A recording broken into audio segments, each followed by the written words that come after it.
My name is Sai Kishore. I am studying 9th class in since my school. Today I am going to explain about latitudes and longitudes. The imaginary circular line around the earth is called latitudes. There are 181 latitudes. The, the word latitude comes from Latin word called latitudo. The meaning of latitude is width, breadth and extent size.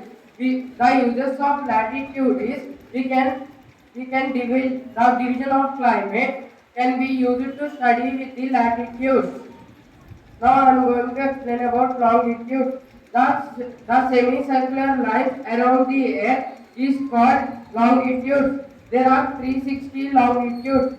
The 0 degree longitude is known as prime meridian or Greenwich.